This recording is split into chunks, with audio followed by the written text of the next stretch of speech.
السلام علیکم ورحمۃ اللہ وبرکاتہ۔ Welcome to Islamic minutes. آج کا ہمارا سوال یہ ہے کہ کیا مسلمان کفار سے علم حاصل کر سکتے ہیں؟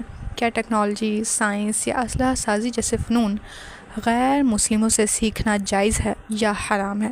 کچھ لوگ کہتے ہیں کفار سے کچھ بھی سیکھنا منع ہے، جبکہ کچھ کہتے ہیں کہ علم کہیں سے بھی سیکھ لینا چاہیے۔ تو آخر اس کا سچ کیا ہے؟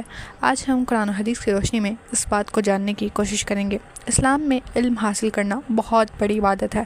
اللہ تعالیٰ نے قرآن مجید میں ارشاد فرمایا کہ پڑھو اپنے رب کے نام سے جس نے تمہیں پیدا کیا۔ یہ پہلی وحی تھی جو علم کی اہمیت کو ظاہر کرتی ہے۔ ایک اور جگہ اللہ تعالیٰ نے ارشاد فرمایا، کیا جاننے والے اور نہ جاننے والے برابر ہو سکتے ہیں؟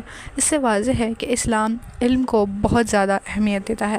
اللہ تعالیٰ قرآن مجید میں ارشاد فرماتے ہیں، اور ان کے مقابلے کے لیے جتنی طاقت تیار کر سکتے ہو تیار رکھو۔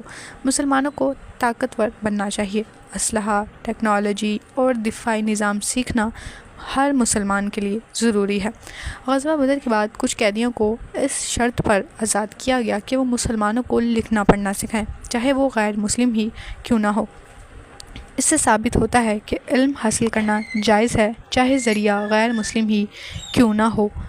علم کسی کا دشمن نہیں ہوتا ہے، اصل چیز یہ ہے کہ آپ اسے کس نیت سے استعمال کرتے ہیں۔ اگر مسلمان علم سیکھیں اور دین پر قائم رہیں تو وہ دنیا اور آخرت دونوں میں کامیاب ہو سکتے ہیں۔